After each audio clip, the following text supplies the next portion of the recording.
মহাগুরু শ্রী মিঠুন চক্রবর্তীকে অনুরোধ করব উত্তরীয় দিয়ে মাননীয় প্রধানমন্ত্রীকে স্বাগত জানানোর জন্য। জোরে হাততালি দেবেন।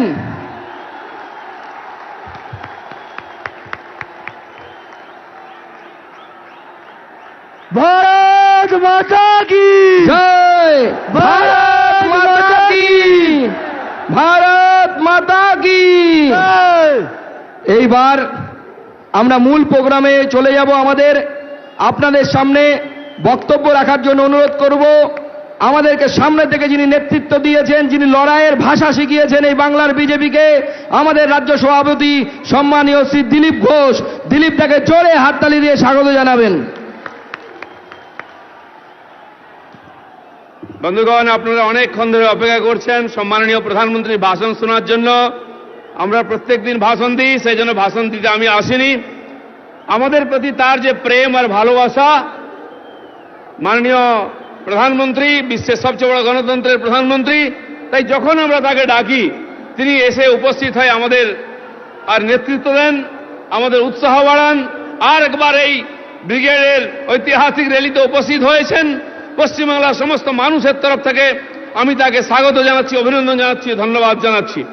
আমি একটা কথা বলবো, 2 বছর আগে আমরা এখানে উপস্থিত হয়েছিলাম। মাননীয় প্রধানমন্ত্রীর সামনে আমরা শপথ নিয়েছিলাম যে লোকসভাতে 50% আসন জিতিয়ে দেব, 19-এ হাফ আর 21-এ সাফ। আমাদের এই লড়াকু কর্মীরা আপনাদের পরিশ্রমে বাংলার মানুষ আমাদের আশীর্বাদ করে প্রায় অর্ধেক আসন দিয়েছেন। তাই আরেকবার আমি মনে করে দিতে চাইছি, 136 জন কর্মীর প্রাণের বিনিময়ে হাজার হাজার কর্মী নিজের বাড়ি ছাড়া, ঘর ছাড়া, আত্মীয় স্বজন ছাড়া মিথ্যা কেসে জেলে আছেন, তাদের পরিশ্রমের জন্য। আর আজকেও হাজার হাজার কর্মী বাধার জন্য পৌঁছতে পারেননি, গাড়ি ভেঙে দেওয়া হয়েছে, মারপিট করা হয়েছে। তাদের ইচ্ছা শক্তির জন্য আমি একবার অনুরোধ করব, আগামী এই নির্বাচনে 200 সিট নিয়ে বিজেপি সরকার গড়ার জন্য আপনারা প্রস্তুত আছেন তো? প্রধানমন্ত্রীর সামনে শপথ নেবেন তো? এইবার 200 পার, এইবার বাংলায় বিজেপি সরকার এবং সোনার বাংলা সফল, আমাদের স্বপ্ন সফল হবে, এই আশা রেখে আমার বক্তব্য শেষ করে সবাইকে ধন্যবাদ জানাচ্ছি। ভারত মাতা কি জয়। অসংখ্য ধন্যবাদ দিলীপ দাকে। সংক্ষিপ্ত বক্তব্য রাখলেন দিলীপ দা আজকে আমাদের মাঝে। এইবার আমরা সেই ঐতিহাসিক মুহূর্তের সাক্ষী হতে চলেছি। মাননীয় প্রধানমন্ত্রী শ্রী নরেন্দ্র মোদী এই ব্রিগেডের জনসভাকে সম্বোধন করবেন। সকলে জোরে হাততালি দিয়ে ওনাকে স্বাগত জানাবেন। ভারত মাতা কি, ভারত মাতা কি, ভারত মাতা কি।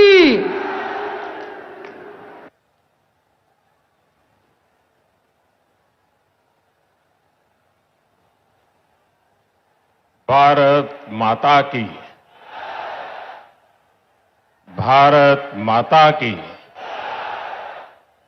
वंदे वंदे वंदे वंदे वंदे वंदे वंदे वंदे वंदे वंदे वंदे भारत माता की।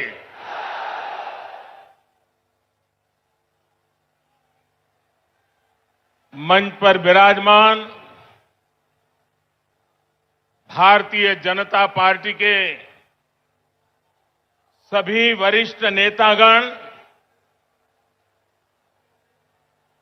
पश्चिम बंगाल के, कोलकाता के बहनों और भाइयों को मेरा सादर प्रणाम।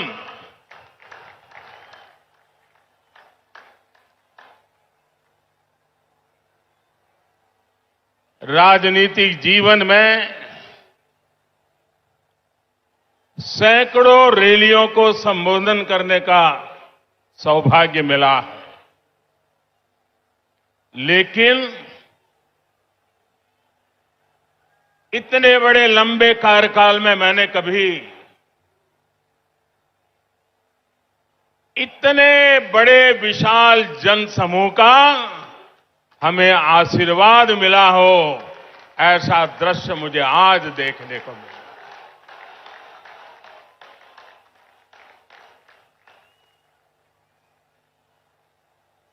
जब मैं हेलीकॉप्टर से देख रहा था,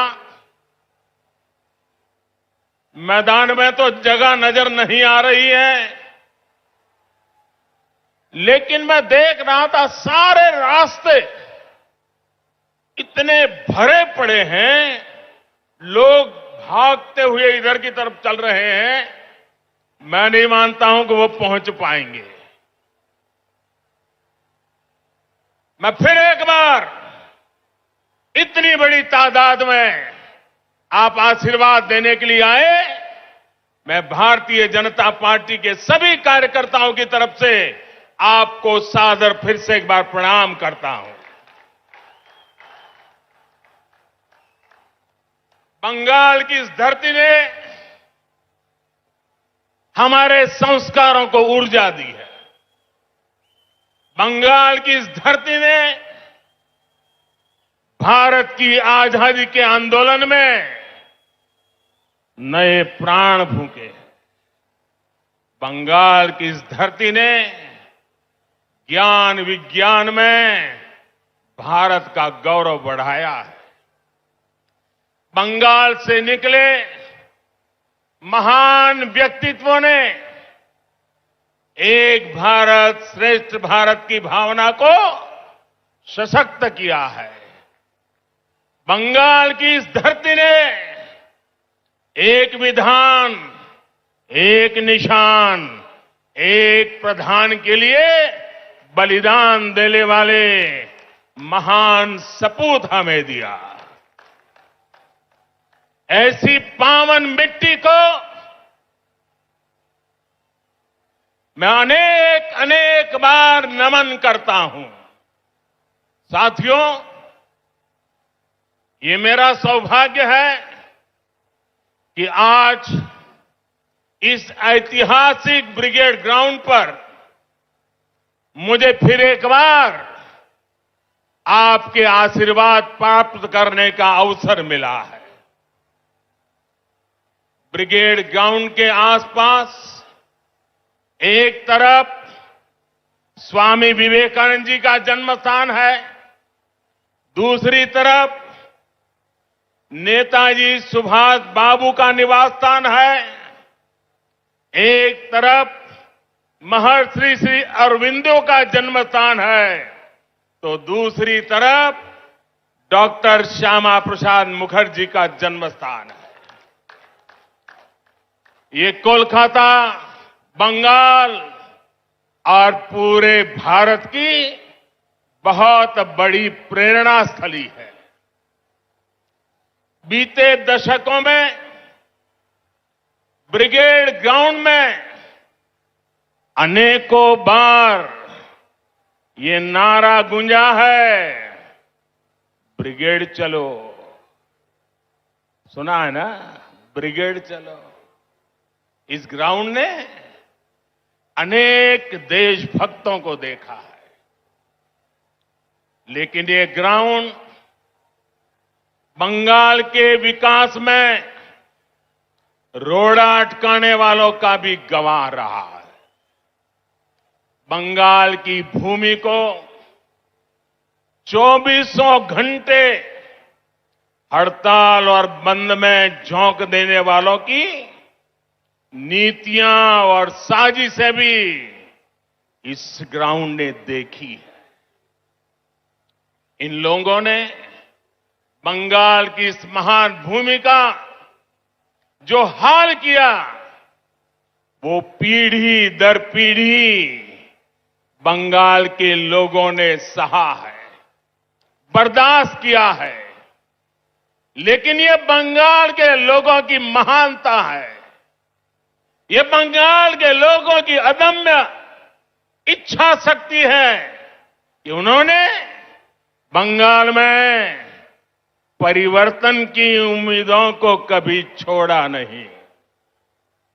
बंगाल ने परिवर्तन के लिए ही ममता दीदी पर भरोसा किया था, लेकिन दीदी और उनके काडर ने आपका ये भरोसा तोड़ दिया। आपके सपनों को चूर चूर कर दिया। ये वो लोग हैं जिन्होंने बंगाल का विश्वास तोड़ा। इन लोगों ने बंगाल को अपमानित किया। यहां की बहन बेटियों पर अत्याचार किया। लेकिन ये लोग बंगाल की उम्मीद, यहां के लोगों का हौसला कभी भी तोड़ नहीं पाए। आज जो ये जनसागर मौजूद है, वो इस उम्मीद की, इस हौसले की जीती जागती तस्वीर है। बांग्ला चाय उन्नति, बांग्ला चाय शांति, बांग्ला चाय प्रगतिशील बांग्ला, बांग्ला चाय सोनार बांग्ला। मैं देख रहा हूं इस बार के विधानसभा चुनाव में एक तरफ टीएमसी है, लेफ्ट कांग्रेस है, उनका बंगाल विरोधी रवैया है।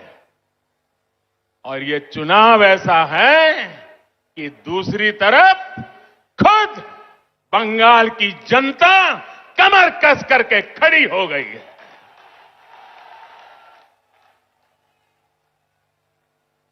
आज भाजपा को आशीर्वाद देने के लिए लाखों लोगों का यहां आना, लाखों लोगों का पूरे प्रदेश भर में निरंतर आशीर्वाद बनाए रखना, सामान्य मानवी हो, बंगाल के बौद्धिक जन हो, कला जगत के लोग हो, सभी अपना प्रेम, अपने आशीर्वाद बरसा रहे हैं।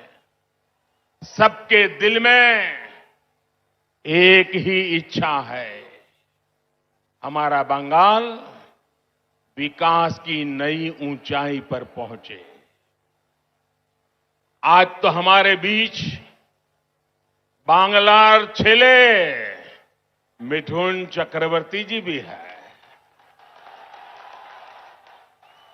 उनकी जीवन गाथा संघर्ष और सफलता के अद्भुत उदाहरणों से भरी हुई है। अपनी सफलता का पुण्य वो लोकनाथ बाबा के आशीर्वाद से सामान्य जनों तक पहुंचा रहे हैं। साथियों, आज ब्रिगेड ग्राउंड में आप लोगों की हुंकार, ये हुंकार सुनने के बाद अब किसी को कोई संदेह नहीं रह जाएगा। शायद कुछ लोगों को तो लगता होगा आज 2 मई आ गई है।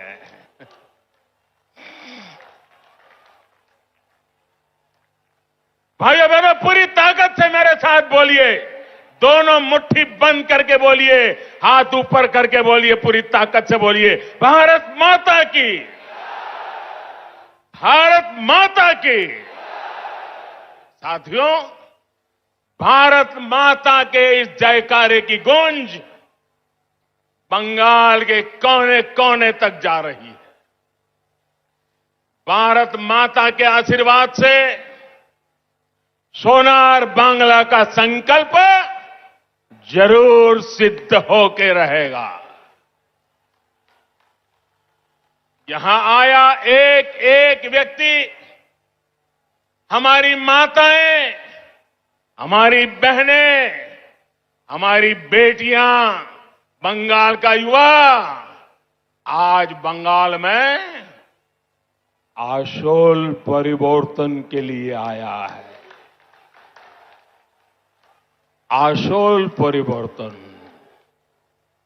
मैं इस ब्रिगेड ग्राउंड से आपको इस आशोल परिवर्तन का विश्वास दिलाने आया हूं। विश्वास बंगाल के विकास का, विश्वास बंगाल में स्थितियों को बदलने का, विश्वास बंगाल में निवेश बढ़ाने का, उद्योग बढ़ाने का, विश्वास बंगाल के पुनर्निर्माण का, विश्वास बंगाल की संस्कृति और यहां की परंपराओं की रक्षा का। मैं विश्वास दिलाने आया हूं कि आपके लिए, यहां के नौजवानों के लिए, यहां के किसानों के लिए, उद्यमियों के लिए, यहां की बहनों बेटियों के विकास के लिए हम 24 घंटे दिन रात मेहनत से काम करेंगे। हम मेहनत करने में कोई कमी नहीं रखेंगे। हम पल पल आपके लिए जिएंगे। हम पल पल आपके सपनों के लिए जिएंगे। ये विश्वास दिलाने में आया हूं। हम आपकी सेवा करेंगे, आपका आशीर्वाद लेंगे। आपका दिल सिर्फ चुनाव में नहीं, हर पल आपका दिल जीतते रहेंगे। अपने काम के द्वारा, सेवा के द्वारा, समर्पण के द्वारा, परिश्रम के द्वारा। यहां जो भाजपा की सरकार बनेगी, उसकी नीति, उसके निर्णयों में बंगाल के लोगों का हित ये सुप्रीम होगा। बंगाल के लोगों का हित ये सर्वोपरि होगा। यहां जो भाजपा की सरकार बनेगी, आशोल परिवर्तन का मंत्र उसकी प्रेरणा होगा, उसके परिश्रम का आधार होगा।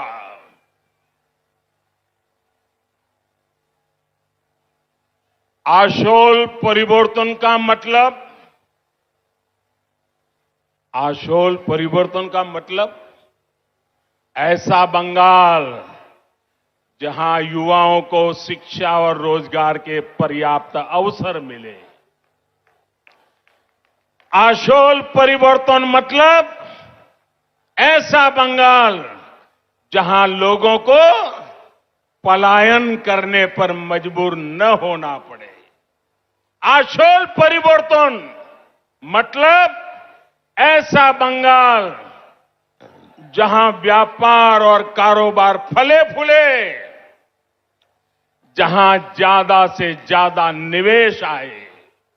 आशोल परिवर्तन मतलब ऐसा बंगाल जहां 21वीं सदी का आधुनिक इंफ्रास्ट्रक्चर हो। आशोल परिवर्तन मतलब ऐसा बंगाल जहां गरीब से गरीब को भी आगे बढ़ने का पूरा अवसर मिले। आशोल परिवर्तन मतलब ऐसा बंगाल जहां हर क्षेत्र, हर वर्ग की विकास में बराबर की भागीदारी होगी। उत्तर बंगाल हो या दक्षिण बंगाल हो, पश्चिमांचल हो या जंगल महल, आदिवासी हो या दलित, पिछड़े हो, वंचित हो, शोषित हो या हमारे शरणार्थी भाई बहन, सभी पर एक बराबर ध्यान दिया जाएगा। जहां सबका साथ, सबका विकास, सबका विश्वास शासन का मंत्र होगा।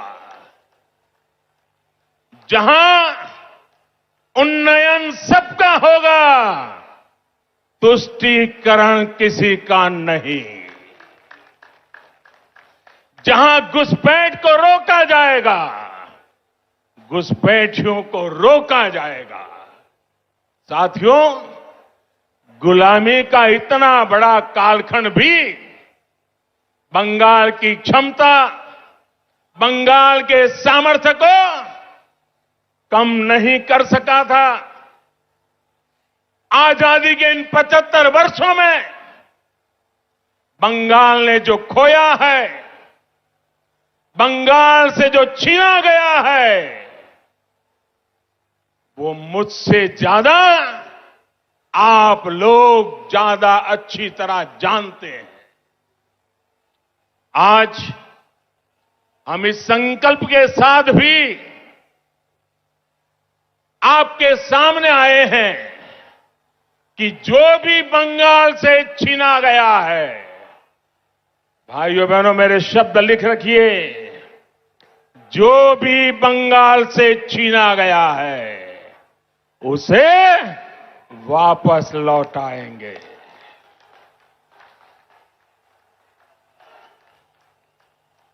आज जब भारत अपनी आजादी के 75 वर्ष में प्रवेश कर रहा है,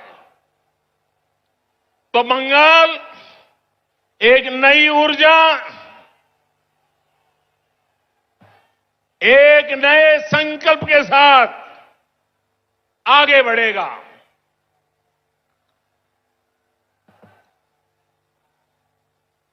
देश की तरह ही बंगाल के विकास के लिए भी अगले 25 साल बहुत अहम है। इन 25 वर्षों की शुरुआत का पहला पड़ाव ये विधानसभा चुनाव है। अगले 5 वर्षों में बंगाल का विकास अगले 25 वर्षों के विकास का आधार बनाएगा। इसलिए इस बार आप सिर्फ बंगाल में सरकार बनाने के लिए वोट नहीं देंगे, लेकिन बंगाल को बनाने के लिए, बंगाल को विकास की नई ऊंचाई पर पहुंचाने के लिए वोट डालेंगे। जब 2047 में 25 साल के बाद देश जब आजादी के 100 साल मनाएगा, तब बंगाल सारे हिंदुस्तान को फिर से एक बार आगे ले जाने वाला बंगाल बन जाएगा। बंगाल में पोर्ट से लेकर के एक्सपोर्ट तक, टी से लेकर टूरिज्म तक, माछ की बात हो या भात की बात, पश्चिम बंगाल की माटी और समंदर में सब कुछ है जो जीवन को बेहतर बनाने के लिए जरूरी है। बस यही नीति साफ नीयत के साथ आगे बढ़ने की जरूरत है। यहां बनने वाली भाजपा सरकार, एनडीए सरकार इसी सोच से आगे बढ़ेगी। भाइयों और बहनों, कोलकाता तो सिटी ऑफ जॉय है। कोलकाता के पास समृद्ध अतीत की विरासत भी है और भविष्य की संभावनाएं भी है। ऐसा कोई कारण नहीं है कि कोलकाता के कल्चर को सुरक्षित रखते हुए इसे सिटी ऑफ फ्यूचर न बनाया जा सके। कुछ दिन पहले ही देश के टॉप शहरों की लिस्ट निकली है। ये हर बंगाल वासी की अपेक्षा है कि कोलकाता भी इस लिस्ट में टॉप के शहरों में हो।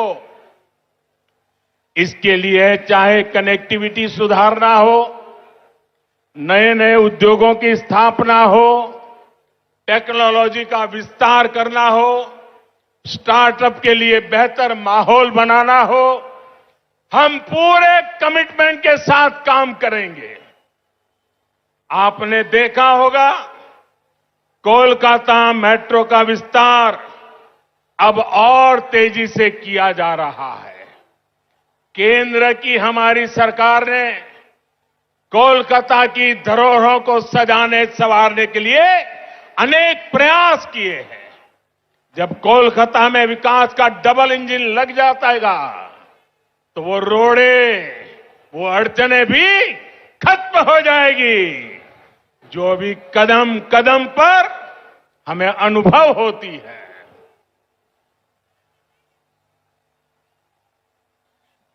आप अंदाजा लगा सकते हैं कि इनकी कमीशनबाजी की वजह से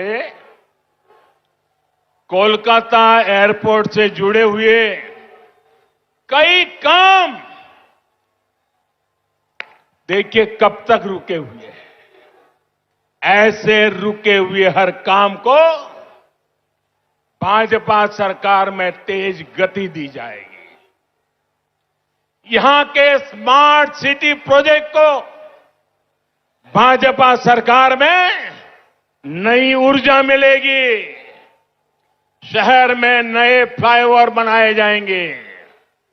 अधूरे फ्लाईओवर्स को समय सीमा में पूरा किया जाएगा। भाजपा सरकार बनने के बाद कोलकाता में झुग्गियों में रहने वाले को भी पक्के घर मिलेंगे। प्रधानमंत्री आवास योजना का लाभ मिलेगा। रेहड़ी और ठेला लगाने वाले हमारे भाई बहनों को भी भाजपा सरकार में स्वनिधि योजना का लाभ तेज गति से दिलाया जाएगा। साथियों, कोलकाता के साथ ही बंगाल के दूसरे शहरों में भी आत्मनिर्भर भारत को ऊर्जा देने की भरपूर क्षमता है। भाजपा सरकार में इन शहरों के इंफ्रास्ट्रक्चर को आधुनिक बनाया जाएगा ताकि वहां पढ़ाई, कमाई और बुजुर्गों के लिए दवाई के नए साधन विकसित किए जा सके। पश्चिम बंगाल में फूड प्रोसेसिंग और पोर्ट लेड डेवलपमेंट की भरपूर संभावनाएं हैं। आत्मनिर्भर भारत अभियान के तहत इन उद्योगों में निवेश को यहां प्रोत्साहित किया जाएगा। इससे किसानों से लेकर मछुआरों तक हर किसी को लाभ मिलेगा।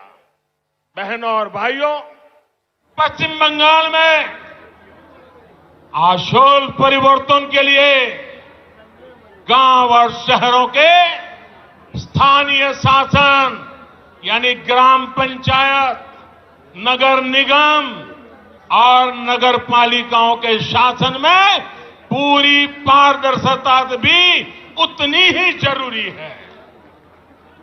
इस लोकतांत्रिक व्यवस्था को जिस तरह से तहस नहस किया गया है वो आप भली भांति जानते हैं। इस व्यवस्था को बंगाल में भाजपा फिर से मजबूत करेगी। सरकारी सिस्टम पर, पुलिस पर, प्रशासन पर जनता का विश्वास जागे। हम वो परिवर्तन लेके रहेंगे, ये हम लाएंगे। भाजपा सरकार में एग्जाम से लेकर के ट्रेनिंग और रिक्रूटमेंट तक एक पारदर्शी व्यवस्था फिर से खड़ी होगी। स्किल डेवलपमेंट के लिए केंद्र सरकार की योजनाओं को यहां ईमानदारी से लागू किया जाएगा। पश्चिम बंगाल में नई राष्ट्रीय शिक्षा नीति के विस्तार को भी बल दिया जाएगा।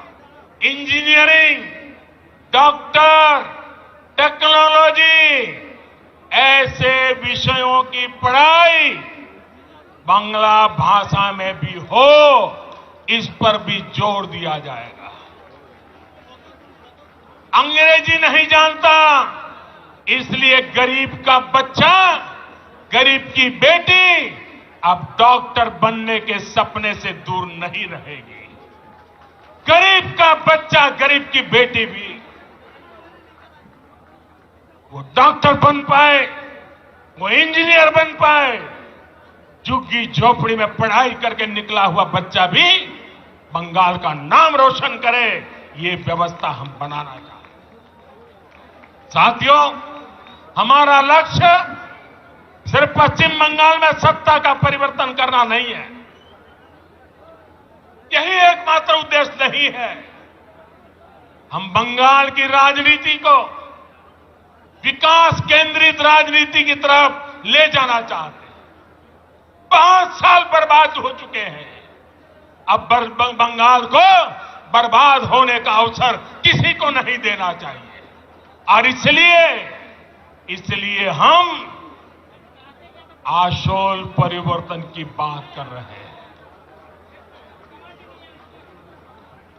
और आशोल परिवर्तन के इस महायज्ञ में बंगाल के लोगों को भी ये भी याद रखना है कि उनके साथ किस तरह का छल बार बार लगातार कैसा छल किया गया है, इसे भूलना नहीं।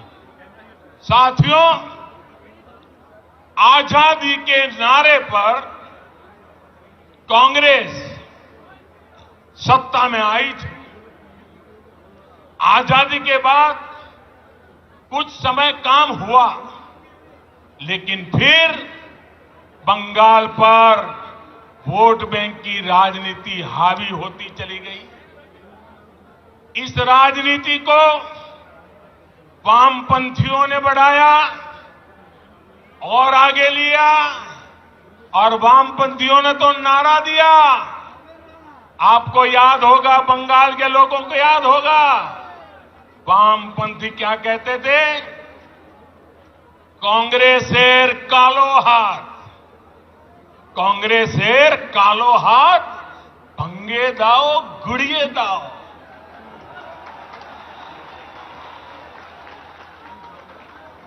ऐसे ही नारों के दम पर वामपंथी सत्ता में आए, लगभग 3 दशक तक सत्ता संभाली। मैं जरा पूछना चाहता हूं, आज उस काले हाथ का क्या हुआ रे? ये काला हाथ कैसे गोरा हो गया रे? जिस हाथ को वामपंथी तब काला समझते थे, वो आज सफेद कैसे हो गया? जिस हाथ को तोड़ने की बात करते थे, आज उसी का आशीर्वाद लेकर वो चल रहे हैं। साथियों, वामपंथियों के विरुद्ध ममता दीदी ने परिवर्तन का नारा दिया था। पश्चिम बंगाल से मां, माटी, मानुष के लिए काम करने का वादा किया था। आप मुझे बताइए, पिछले 10 साल से यहां की टीएमसी सरकार ने क्या सामान्य बंगाली परिवार के जीवन में वो परिवर्तन आया जिसकी बंगाल की जनता आशा करती थी? आया वो परिवर्तन? वो वादा पूरा किया? जो आपको कहा गया था वो किया गया? क्या किसान के, श्रमिक के, कर्मचारी के जीवन में वो परिवर्तन आया जो वो चाहते थे? आया क्या? क्या गरीब के जीवन में कोई परिवर्तन आया है क्या? गरीब और गरीब हो, ऐसा काम उन्होंने किया है कि नहीं किया है? क्या पश्चिम बंगाल के स्कूलों और अस्पतालों की स्थिति में कोई परिवर्तन आया है? क्या बंगाल के युवाओं के रोजगार की स्थिति में कोई परिवर्तन आया है? क्या बंगाल के औद्योगिकरण में वो परिवर्तन आया जितना उसका सामर्थ्य है? क्या दशकों से चली आ रही खून खराबे की राजनीति में परिवर्तन आया क्या? साथियों,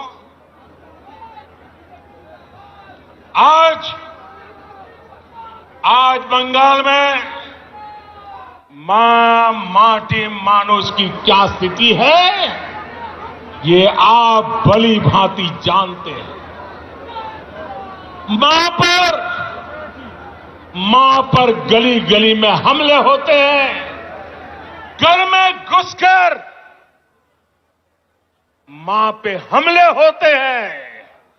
अभी हाल में जो 80 साल की बूढ़ी मां के साथ हुआ है, जो निर्ममता दिखाई गई है, उसने इन लोगों का क्रूर चेहरा पूरे भारत को दिखा दिया है। बीते 10 साल में बंगाल की शायद ही कोई मां है, शायद ही कोई बेटी है जो किसी न किसी अत्याचार के कारण रोई नहीं है, कोई सवाल न उठा सके। इसलिए ये आंकड़े भी छिपा करके बैठ गए हैं।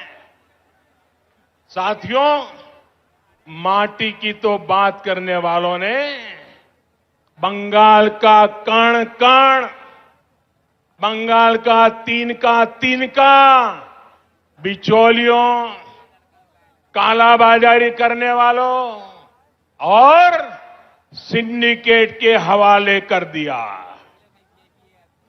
आज बंगाल का मानुष परेशान है। वो अपनी आंखों के सामने अपनों का खून बहता देखता है। वो अपनों को अपनी आंखों के सामने लूटते हुए देखता है। वो अपनों को इलाज के अभाव में दम तोड़ते देखता है। वो अवसरों के अभाव में अपनों को पलायन करते देख रहा है। और पूरा बंगाल अब एक स्वर में कह रहा है, एक स्वर में कह रहा है, आर नॉय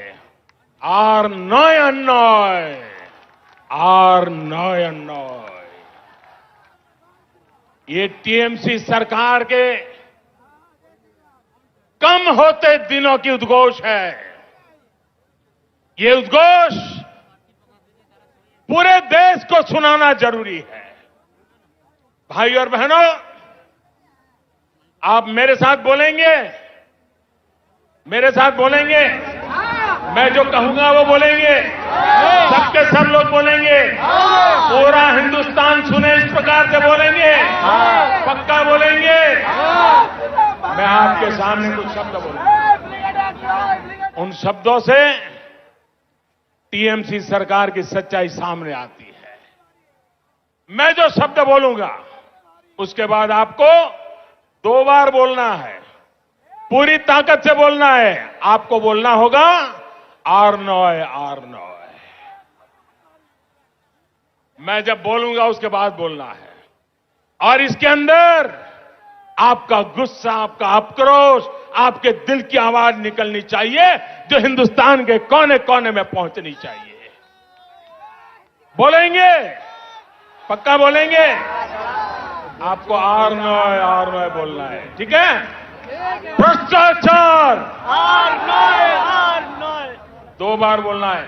भ्रष्टाचार, भ्रष्टाचार, तोलाबाजी, तोलाबाजी,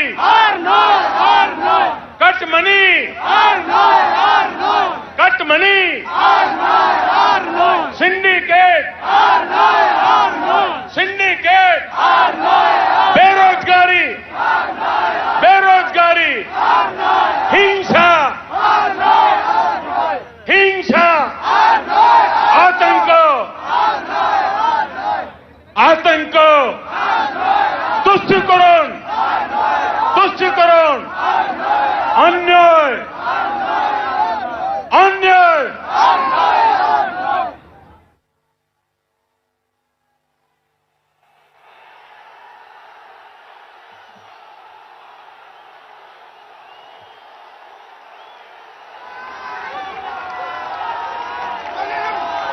दीदी, सुन लिया दीदी? ये बंगाली की आवाज है, ये बंगाल की आवाज है दीदी। आज पश्चिम बंगाल के नौजवान, यहां के बेटे बेटियां आपसे एक ही सवाल पूछ रहे हैं, दीदी, बंगाल की जनता 10 साल के अनुभव के बाद आपको एक ही सवाल पूछ रही है।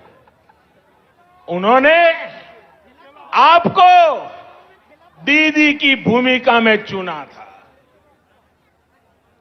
बंगाल ने आपको दीदी की भूमिका में चुना था, लेकिन आपने खुद को एक ही भतीजे की बुआ तक सीमित क्यों कर दिया? आपने एक ही भतीजे की बुआ होने के मोह को क्यों चुना? बंगाल के लाखों भतीजे भतीजियों की आशाओं के बजाय आप अपने भतीजे का लालच पूरा करने में क्यों लग गई? आप भी भाई भतीजावाद के उन कांग्रेसी संस्कारों को छोड़ नहीं पाई जिनके खिलाफ आपने बगावत की थी। बहनों और भाइयों, मां माटी मानुष से विश्वासघात करने के बाद, इतना अन्याय करने के बाद अब इन लोगों ने एक नया नारा गढ़ा है। अरे दीदी, आप बंगाल की ही नहीं, आप तो पूरे भारत की बेटी है। कुछ दिन पहले जब आपने स्कूटी संभाली,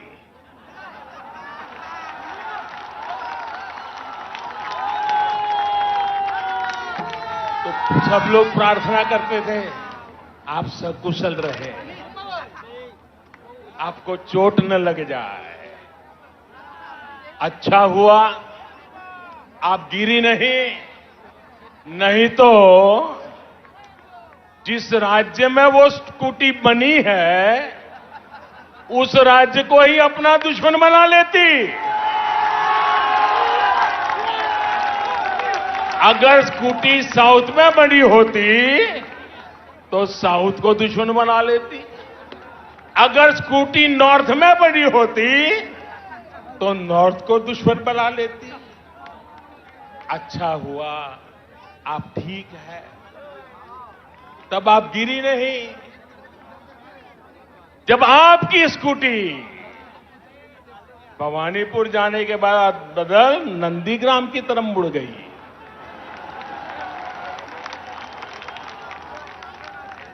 अब दीदी, हम तो हर किसी का भला चाहते, हम नहीं चाहते किसी को चोट आए, लेकिन जब स्कूटी ने नंदीग्राम में गिरना तय किया है तो हम क्या करें?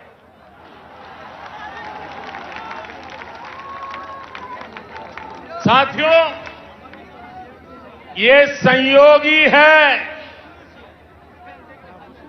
कि अंतर्राष्ट्रीय महिला दिवस से एक दिन पहले मैं बंगाल की इस पवित्र धरती को प्रणाम करने आया। ये वो धरती जिसने मां शारदा देवी, मातंगिनी हाजरा, रानी रासमोनी, प्रीति लता वादेदार, सरदार देवी चौधरानी, कामिनी राय जैसी अनेक होनहार बेटियां भारत को दी। ये मेरा सौभाग्य है कि बीते 6 साल में केंद्र सरकार की हर योजना के केंद्र में हमारी बेटियां रही है, हमारी बहनें रही हैं, हमारी माताएं रही हैं। आज गरीब को अपना पक्का घर भी मालकिन के नाम से ही मिल रहा है। घर घर शौचालय बने, इज्जत घर बने, तो बहन बेटियों को ही सम्मान मिला, उनको तकलीफ से मुक्ति मिली। बंगाल में 4 करोड़ से ज्यादा जनधन खाते खोले गए। इसमें आधे से ज्यादा खाते महिलाओं के ही हैं। हमने जब मुद्रा लोन देकर नए अवसर दिए तो इसका भी लाभ लेने वाली 75% महिलाएं ही हैं। हमने देश की गरीब बहनों को गैस कनेक्शन दिया तो कोरोना महामारी के दौरान उनके वो बहुत काम आया। पश्चिम बंगाल की लाखों बहनों को कोरोना काल में मुफ्त गैस सिलेंडर दिए गए। साथियों, बहनों को सबसे बड़ी दिक्कत अगर आती है तो वो पानी की है, जल की है। इसलिए 1.5 साल पहले केंद्र सरकार ने हर घर तक नल से जल पहुंचाने का अभियान शुरू किया। मैंने कुछ दिन पहले हुगली में इसका जिक्र किया तो टीएमसी के नेताओं ने कहा कि बंगाल में पानी की कोई कमी नहीं है। मैं गलत विषय उठा रहा हूं। टीएमसी की यही भावना दिखाती है कि उसे बंगाल के गरीबों, बंगाल की महिलाओं, बंगाल के बच्चों की कोई परवाह नहीं है, नहीं उनका कोई लेना देना है। बंगाल में जल जीवन मिशन इसलिए जरूरी है कि यहां आज भी आजादी के 75 साल के बाद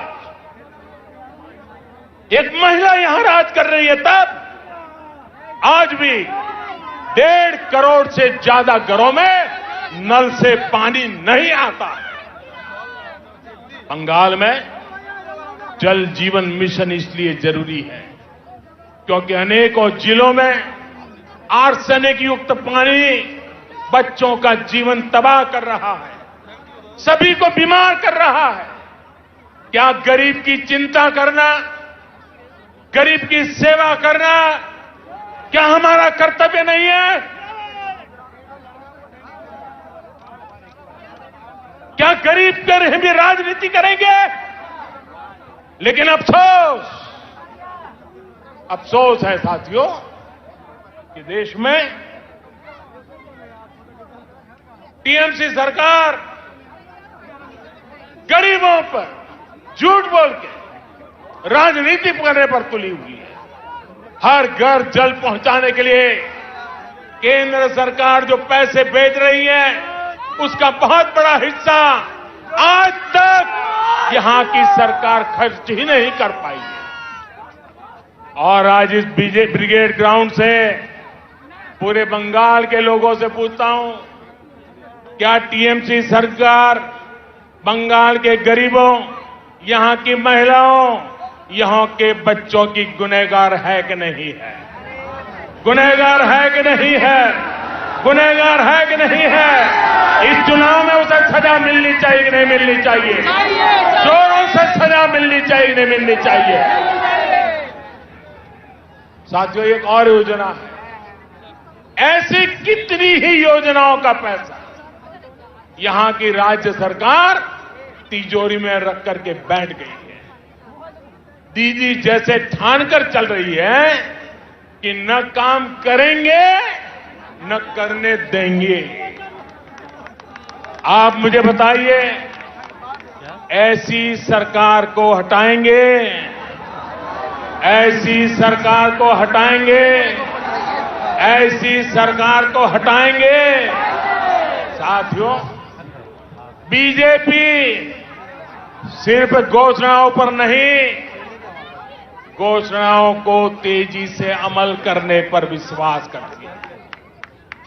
जो कहा हम उसको समय सीमा के भीतर करने की कोशिश करते हैं। आजकल तो हमारे विरोधी भी कहते हैं कि मैं दोस्तों के लिए काम करता हूं।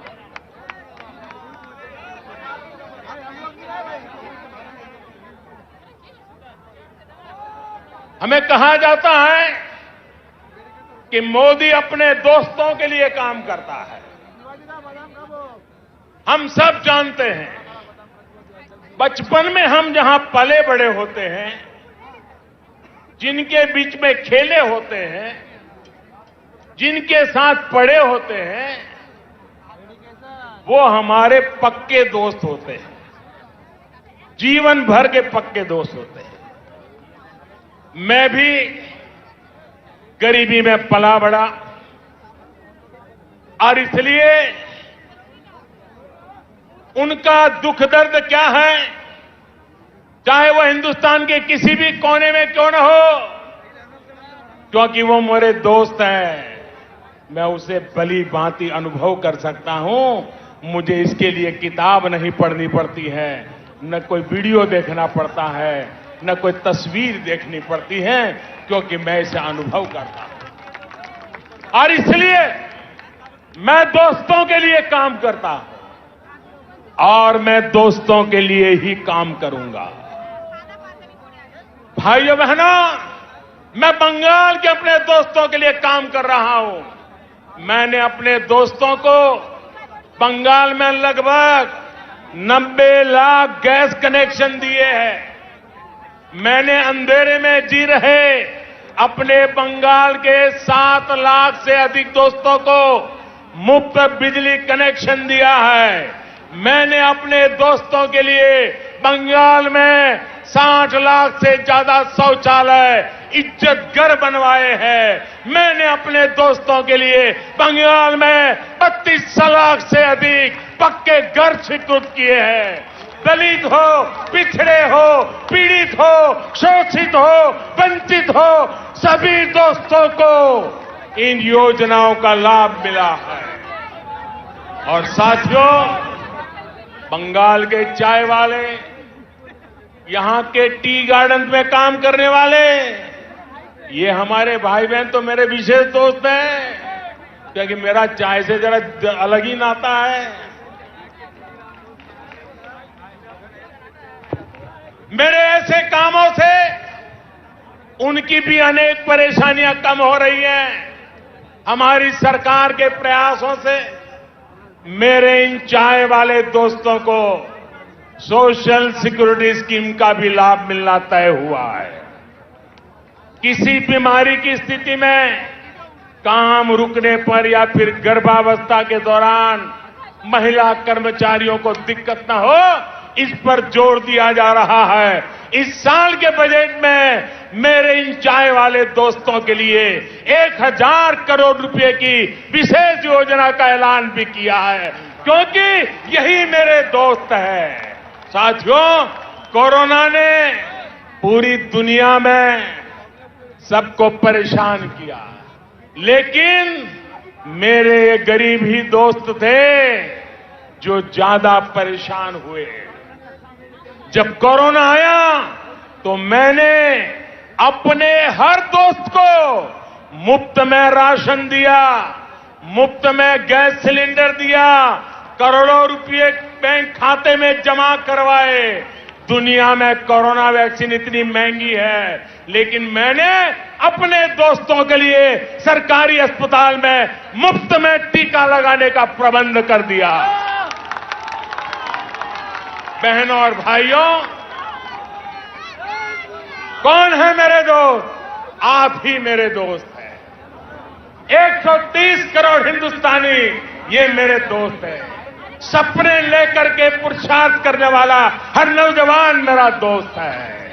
गरीब की झोपड़ी में पैदा हुआ बच्चा भी मेरा दोस्त है। मेरे दोस्त जब दोस्ती का कर्ज निभाते हैं तो इन लोगों को जरा दिक्कत होने लगती है, उनको परेशानी हो रही है कि ये तो हमारे कब्जे में थे, ये कौन नया दोस्त आ गया। जब मोदी अपने इन करोड़ों दोस्तों की सेवा करता है तो गुस्से में ये इसमें भी रोड़े अटकाने का काम करता है। आज मैं इन लोगों को कह रहा हूं, कान खोल करके सुन लीजिए।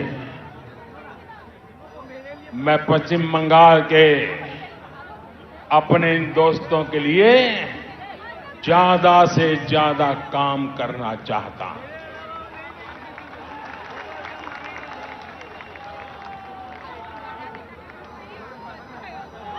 बंगाल सरकार रोक रही है, लेकिन मैं बंगाल के लाखों किसान दोस्तों के बैंक खाते में हजारों करोड़ रुपए सीधे जमा करना चाहता हूं। बंगाल सरकार रोक रही है, लेकिन मैं बंगाल के करोड़ों गरीब दोस्तों को आयुष्मान भारत योजना के तहत पूरे देश में कहीं पर भी 5 लाख रुपए तक के मुफ्त इलाज की सुविधा देना चाहता हूं। अब मेरे आप सभी दोस्त बताइए, दोस्ती चलेगी या तोलाबाजी? दोस्ती चलेगी? चलेगी? बहनों और भाइयों, आपके इसी जोश से दीदी और उनके साथियों की नींद उड़ी हुई है। तभी तो ये लोग कह रहे हैं इस बार खेला होवे, खेला होवे, खेला होवे। वाकई ये लोग तो अनुभवी खिलाड़ी हैं, ये खूब खेलना जानते हैं, इन्होंने खूब खेला भी है। कौन से खेल बाकी छोड़ा है आपने? कितने ही घोटाले करके बंगाल के गरीबों को लूटा गया है, बंगाल की संपदा को लूटा गया है। आपने क्या बाकी छोड़ा है? यहां तो अम्फान पीड़ितों के लिए भेजी गई राहत भी लूट ली गई। टोलाबाजी, सिंडिकेट, कमीशन कट, आपने इन घोटाले किए हैं, इतने घोटाले किए हैं कि अपने आप में करप्शन ओलंपिक का खेल आयोजित हो जाए। आपने लोगों की मेहनत की कमाई से लोगों की जिंदगियों से खेला। आपने चाय बागानों को ताला लगा दिया, राज्य को कर्ज में डुबो दिया। आपने युवाओं से उनके हक की नौकरी, उनका वेतन तक छीन लिया। यहां भर्ती परीक्षाओं में किस तरह का खेल होता है? छोटी छोटी लिस्ट रिलीज होती है, लिस्ट रिलीज करने से पहले किसी के घर में फाइल जाती है, किसी के घर में मंजूरी ली जाती है। कौन से खास लोगों का चयन होता है, ये क्या आपसे छिपा हुआ है क्या?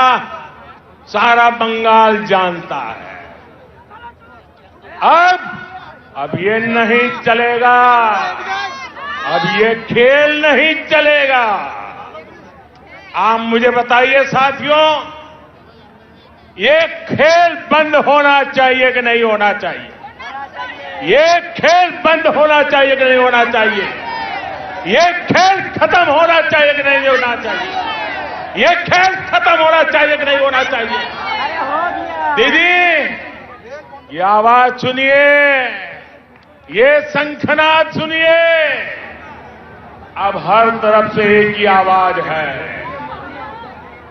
टीएमसी का खेला शेष, टीएमसी का खेला शेष, खेला खत्म, विकास शुरू।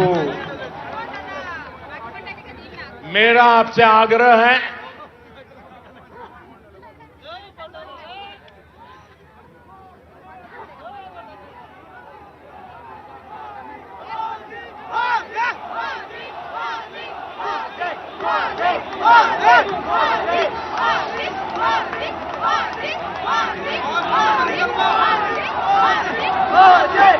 मेरा बंगाल के हर मतदाता से आग्रह है, मेरा आप सभी साथियों से आग्रह है, भय पोबेन्ना,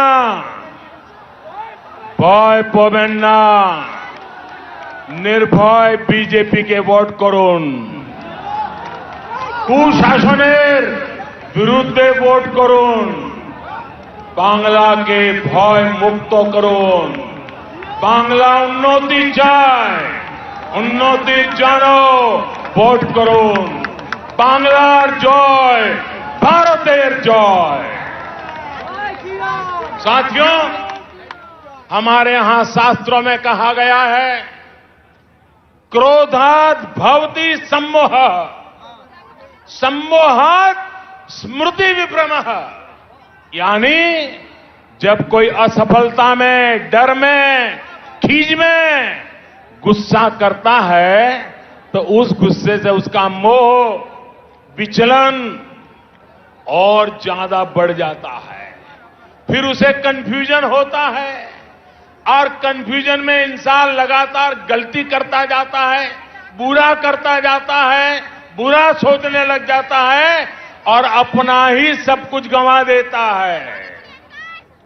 इस गुस्से में मुझे भी क्या क्या कहा जा रहा है, आपको याद होगा मेरे लिए क्या क्या कहा गया है। कभी रावण कहा जा रहा है, कभी दानव कहते हैं, कभी दैत्य, तो कभी गुंडा। दीदी इतना गुस्सा क्यों?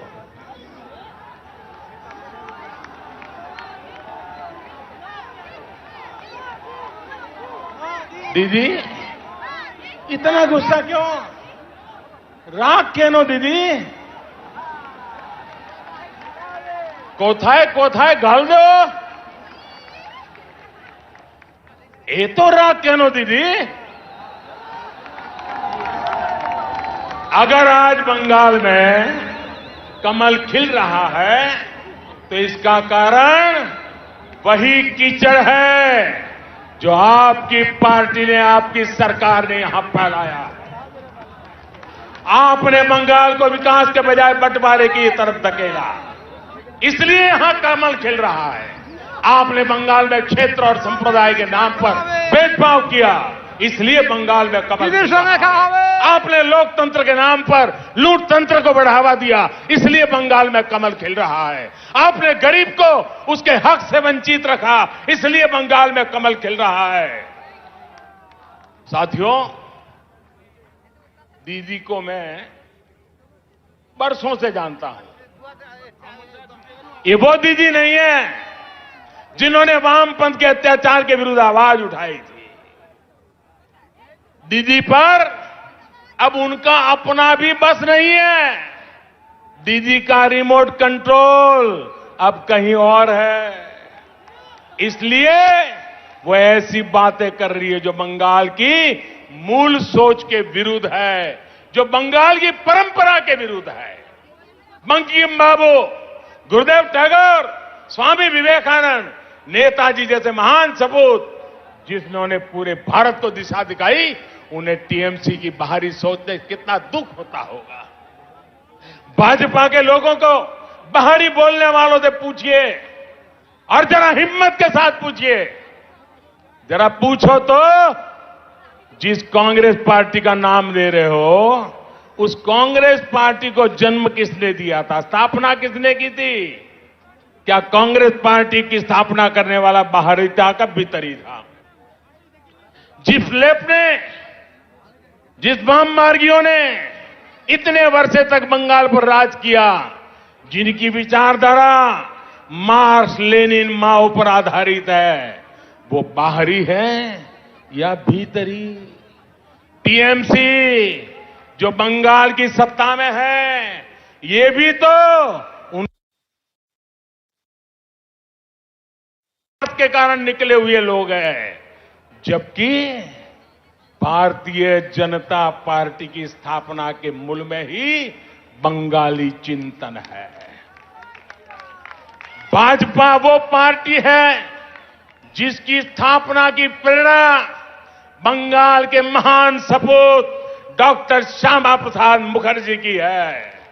भाजपा वो पार्टी है जिसके विचारों में बंगाल की महक है। भाजपा वो पार्टी है जिसके संस्कारों में बंगालों की सुवास है, बंगाल की परंपरा की सुवास है। भाजपा वो पार्टी है जिसके डीएनए में बंगाल का सूत्र है। भाजपा वो पार्टी है जिस पर बंगाल का अधिकार है। भाजपा वो पार्टी है जिस पर बंगाल का कर्ज है। भाजपा ये कर्ज कभी चुका नहीं सकती, लेकिन बंगाल की माटी का तिलक लगाकर उसे विकास की नई ऊंचाई पर पहुंचाना चाहती है। साथियों, देश के सबसे बड़े राज्य से लेकर देश के सबसे छोटे राज्य तक मैं भारतीय जनता पार्टी के माध्यम से आज जनता की हम लोग सेवा कर रहे हैं। कमल के फूल में बंगाल की मिट्टी की खुशबू है, इसलिए ही कहा जा रहा है लोकसभा में टीएमसी हाफ, लोकसभा में टीएमसी हाफ और इस बार पूरी साफ। इस बार पश्चिम बंगाल के भाजपा कार्यकर्ताओं से भी कहूंगा और मैं आदरपूर्वक स्मरण करते हुए कहना चाहता हूं, आपके तप, आपके त्याग और आपका बलिदान हिंदुस्तान के कोटि कोटि भाजपा कार्यकर्ताओं के परिवारजन उनको प्रेरणा देता है। आपने बंगाल की जो लड़ाई लड़ी है, जो त्याग किया है, जो पुरुषार्थ किया है, मैं आज आपके उस तप को, आपके उस त्याग को, उसके तपस्या को आज मैं फिर बार आदरपूर्वक नमन करता हूं। साथियों, पश्चिम बंगाल के साथ जो हुआ तो कोई भूल नहीं सकता। भाजपा के हर कार्यकर्ता के परिवार को, पश्चिम बंगाल में अन्याय का शिकार हर व्यक्ति को न्याय दिलाने के लिए हम प्रतिबद्ध हैं। आपके हर प्रयास में मैं आपके साथ हूं। आप पूरे जोश और जुनून के साथ एक एक मतदाता तक पहुंचिए। बंगाल में डर और भय के पुराने दिन अब 2 मई से आगे नहीं चलने वाले हैं। मैं बंगाल के सरकारी कर्मचारियों से भी आग्रह करूंगा, बिना किसी राजनीतिक दल के दबाव में आए काम करिए। देश का संविधान, देश का लोकतंत्र सर्वोपरि है, उसके ऊपर कोई नहीं है। मैं पश्चिम बंगाल के हर वोटर से कहूंगा, लोकसभा चुनाव में आपका मंत्र था चुपचाप कोमल छाप, चुपचाप कोमल छाप। ये इसका कमाल कर दिया था। आपके एक वोट की ताकत आपने कश्मीर से लेकर अयोध्या तक दिखी है। इस बार आपको जोर से छाप टीएमसी साथ के इरादे से आगे बढ़ना है। ये ब्रिगेड मैदान आज फिर से बंगाल में लोकतंत्र स्थापित करने जा रहा है और आप सभी उस क्षण के साक्षी बनेंगे। अब मैं आपसे फिर से एक बार कुछ बातें बुलवाना चाहता हूं। बोलेंगे? बोलेंगे? ये सारे शब्द बंगाल की इच्छा है। एक एक शब्द बंगाल का संकल्प है। ये आपका भी संकल्प है, ये मेरा भी संकल्प है। मैं जो शब्द बोलूंगा उसके बाद आपको एक सुर में बोलना है। ए बार, क्या बोलना है? ए बार बोलेंगे? ए बार बोलेंगे? पक्का बोलेंगे? আসল পরিবর্তন, আসল পরিবর্তন, আসল পরিবর্তন। চাকরি, চাকরি, महिला सुरक्षा, महिला सुरक्षा, कृषक सुरक्षा, कृषक सुरक्षा, विकास, विकास, सुशासन, सुशासन, सोनार बांग्ला, सोनार Bangla, BJP, BJP, BJP, BJP. हम सभी का संकल्प जरूर पूरा होगा। इसी विश्वास के साथ आप सभी का एक बार फिर मैं बहुत बहुत आभार व्यक्त करता हूं।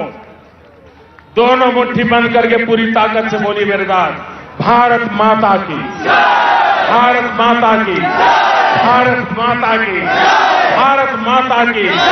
वंदे वंदे वंदे वंदे वंदे वंदे वंदे वंदे वंदे वंदे वंदे वंदे वंदे। धन्यवाद।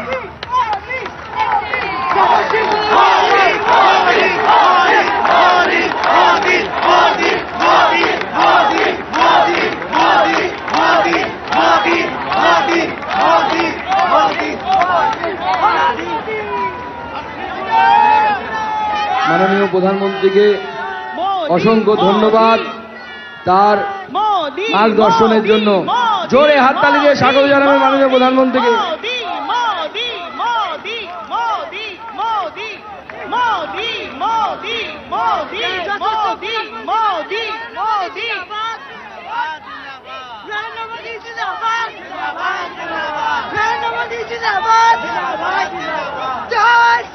भारत माता की, भारत माता की, भारत माता की जय श्री राम। জোরে হাততালি দিয়ে প্রধানমন্ত্রীকে ধন্যবাদ জানাবেন আপনারা সকলে মিলে। আমরা হাততালি দিয়ে ধন্যবাদ জানাবো। উনি কর্মব্যস্ততার মধ্যে আমাদেরকে সময় দিলেন। আপনারা যারা প্রত্যেকে